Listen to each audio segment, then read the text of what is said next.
Bom dia, queridos.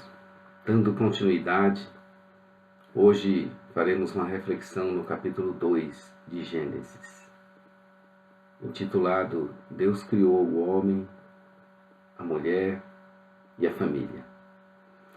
Deus concluíra a sua obra da criação. Nós vimos isso. Céus, terra e todo o seu exército foram acabados. No 7º dia a concluiu, e assim abençoou o dia 7º, e ainda o santificou, porque descansara de toda a sua obra que criara e fizera. Dois verbos interessantes aqui, queridos: criar e fazer. Assim estão explicadas as origens dos céus e da terra, e de tudo o que neles há. Eu, graças a Deus, sou criacionista, porque creio que Deus criou todas as coisas. Conforme a Bíblia a relata, assim eu creio.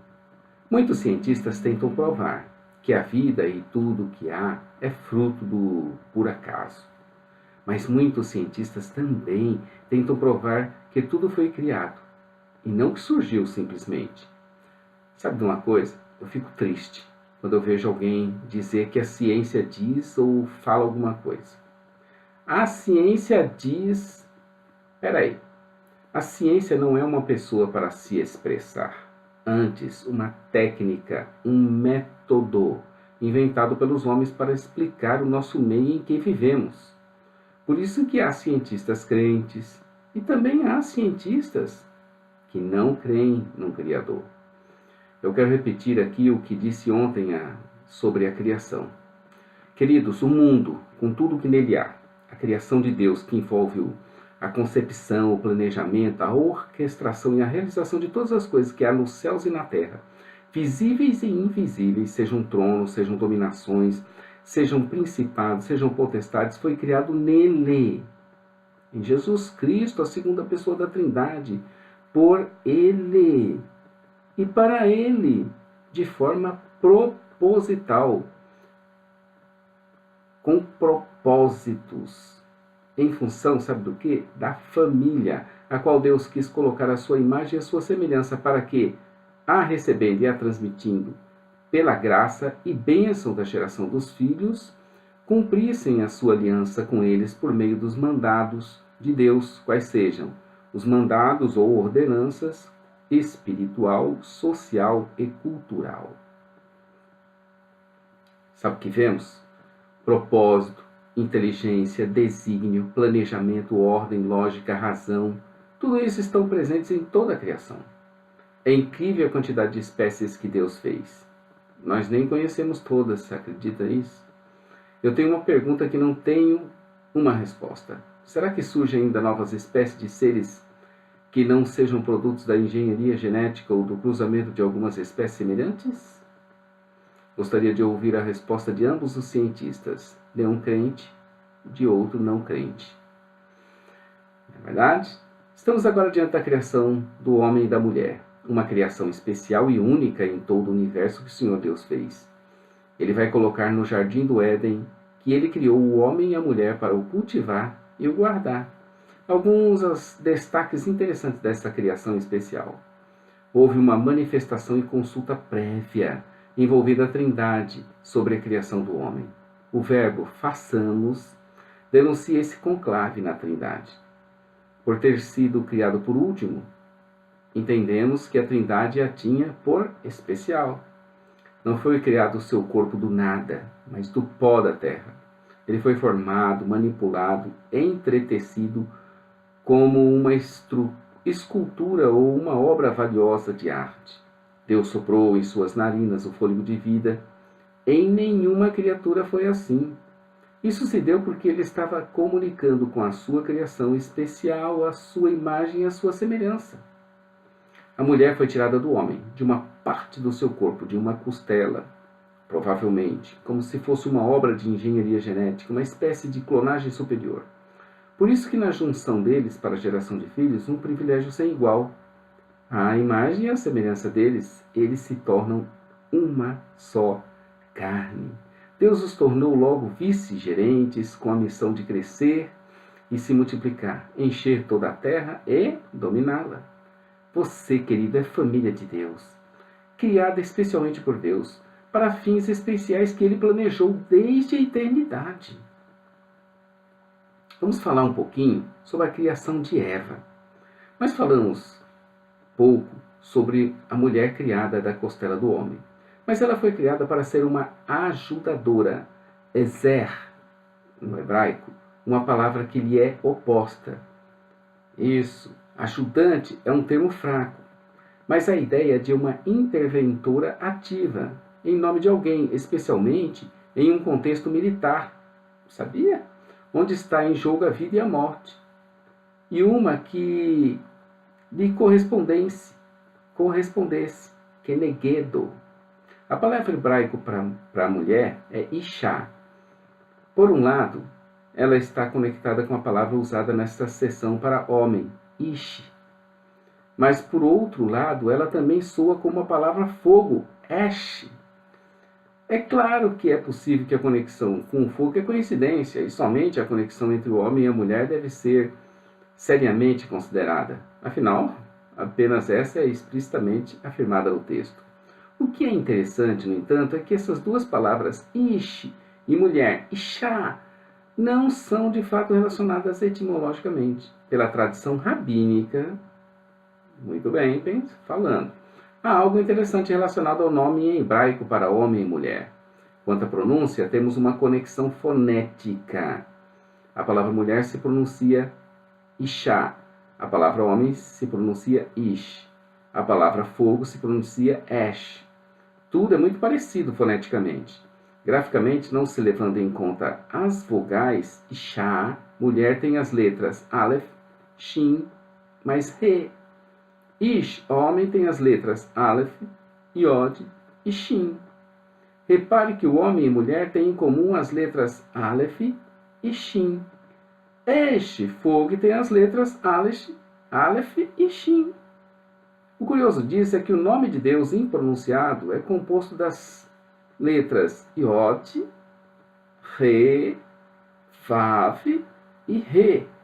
Em português daria YH, WH. Repetindo, YHWH.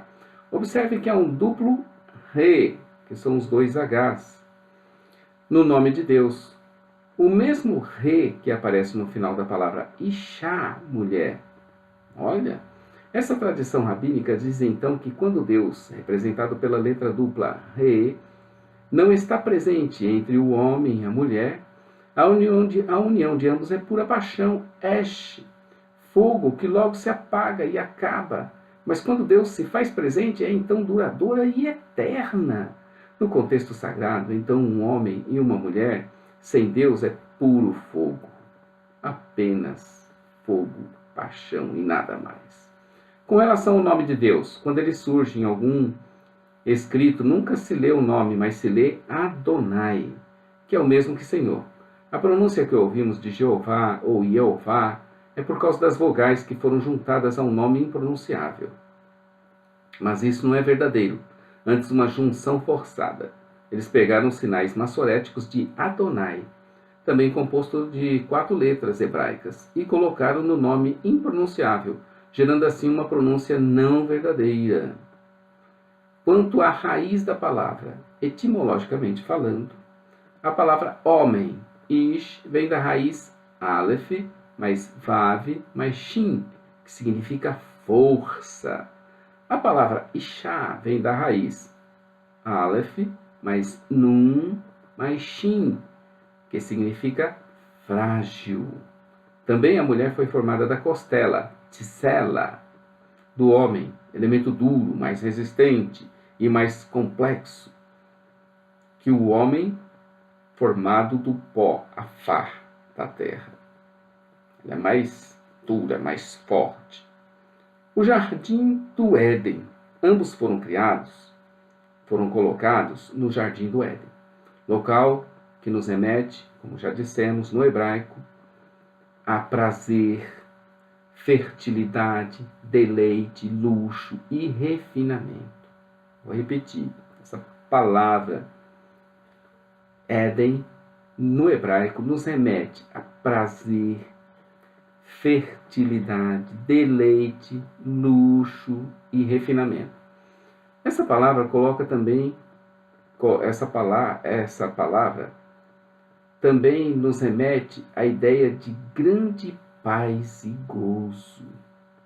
Era esse um lugar onde começou a graça de Deus, que os colocou ali e os abençoou.